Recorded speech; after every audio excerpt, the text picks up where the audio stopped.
They say betrayal from a lover is painful, but betrayal from your own blood, your own sister, that's the kind of pain that shatters your soul. This is the story of how I lost the two people I loved most, and how my revenge made them wish they had never crossed me.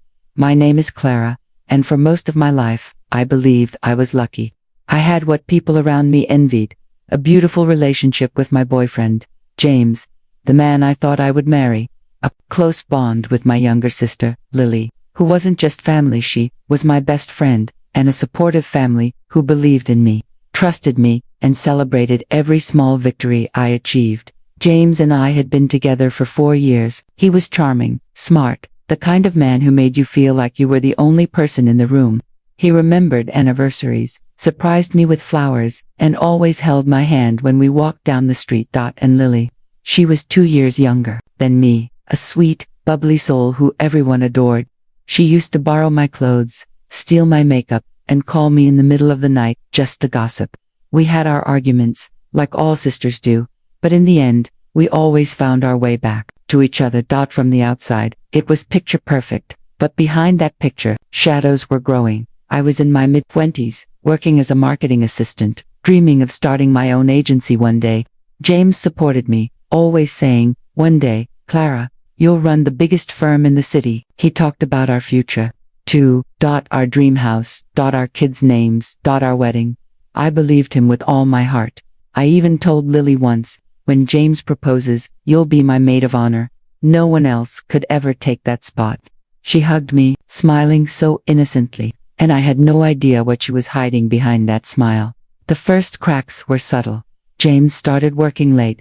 More often, Lily became more secretive, her phone glued to her hand, and sometimes, when we were all in the same room, I noticed little things. James looking at Lily a moment too long, Lily laughing too hard at James's jokes. A strange tension in the air whenever I walked in, but I told myself it was nothing. I trusted them both blindly. They were the two people I thought would never hurt me. I didn't realize I was standing on the edge of a cliff, about to fall into the darkest chapter of my life. One evening, I picked up James's phone by mistake. A single notification changed everything, and what I discovered that night was worse than my worst nightmare. This wasn't just cheating. This was betrayal by the two people I loved most, and it was the beginning of my revenge. It was a Friday night. James had texted that he would be working late again. I didn't think much of it. I was used to it by now. I was cleaning up when I saw his phone buzzing on the coffee table. Normally, I never touched it. I trusted him, but something in me, a whisper I couldn't ignore, told me to pick it up. That the screen lit up. A new message from Lily. It read, "Can't wait to see you tomorrow. Last night was amazing." For a moment, I froze. My brain couldn't process what my eyes were seeing. Surely, it was a mistake. Surely, this wasn't my Lily, but it was. My hands trembled as I scrolled up, and what I found shattered me. The evidence message, after message. Kisses. I love yous, plans to meet secretly, even pictures, selfies of them together, smiling, lying in bed. Every word cut into me like a knife. My sister, my boyfriend, the two people I trusted most in the world, had been lying to me. Tears blurred my vision.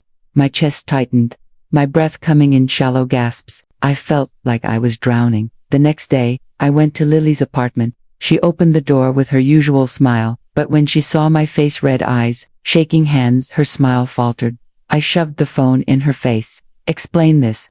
Her eyes widened. For a moment, she tried to deny it. "Clara, it's not what you think," but the words sounded empty, pathetic. "Not what I think," I screamed, my voice breaking. "You're my sister, my blood. How could you do this to me?" Tears filled her eyes, but I saw no guilt ni fear of being caught. She whispered, "I didn't mean for it to happen."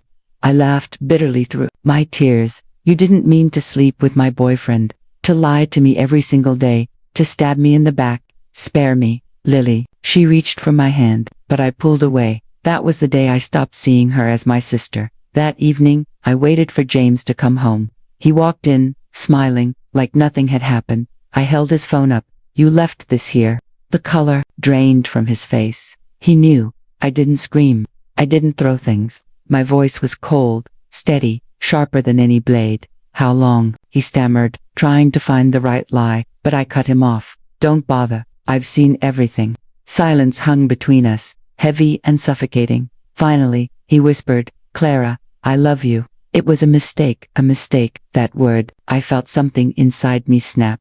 A mistake is forgetting an anniversary, James. A mistake is saying the wrong name. What you did with my sister is not a mistake. It's a choice. He tried to reach for me, but I stepped back. You've both taken everything from me. But I swear to you, James, and to Lily, you'll regret this. That night, I packed a bag and left. My world had collapsed, my trust destroyed. But as I drove away, tears streaming down my face, a different kind of fire began to burn in my chest. They thought they had broken me. They thought I'd stay quiet, disappear. But they had no idea who they were dealing with, because I wasn't just going to survive this betrayal. I was going to make sure they paid for it. This wasn't the end of my story. This was just the beginning. The pain would soon transform into something else, something colder, something sharper. Revenge. And when the time came, neither my sister nor James would see it coming. After leaving James's apartment, I moved back into my parents' house. I told them nothing at first, just that things didn't work out. But inside, I was dying. Nights were the worst. Lying in bed, I replayed every memory, every laugh, every hug from James and Lily. My mind twisted them, showing me what had really been happening behind my back. That night, James said he was working late. He was with her. That time, Lily canceled plans. She was probably lying next to him. Every "I love you" he ever said to me meant nothing. I cried until my chest hurt. I screamed into pillows. I felt like a fool, a broken shell of who I once was. But then, something shifted. One morning, staring at myself in the mirror, I barely recognized the girl looking back.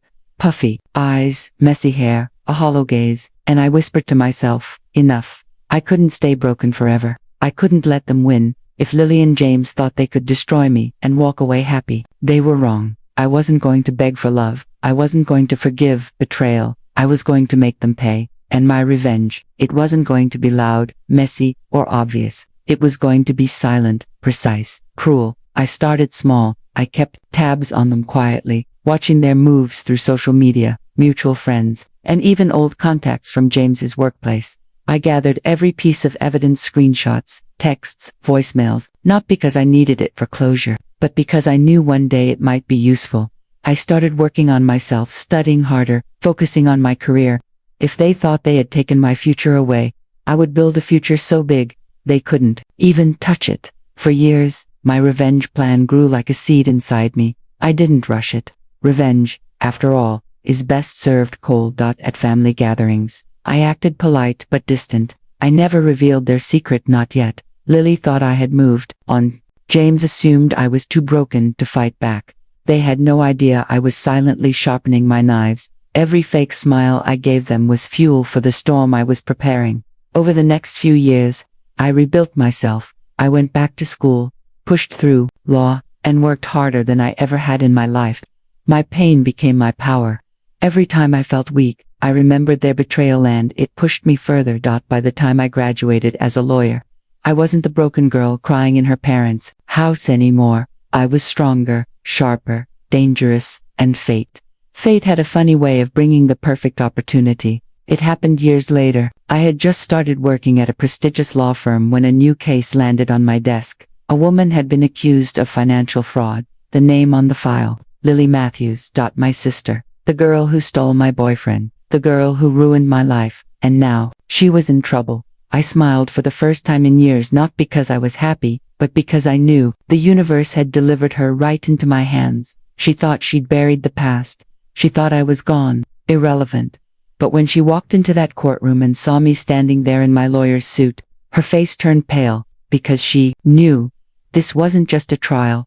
This was my revenge. The day of the trial, I walked into the courtroom in my tailored navy suit, heels clicking against the floor like a war drum. My confidence was a weapon now, and I wielded it with precision. I set my files on the table and looked up. There she was, Lily. Her eyes widened in horror. The moment she saw me, she blinked twice, as if she couldn't believe it. The color drained from her face.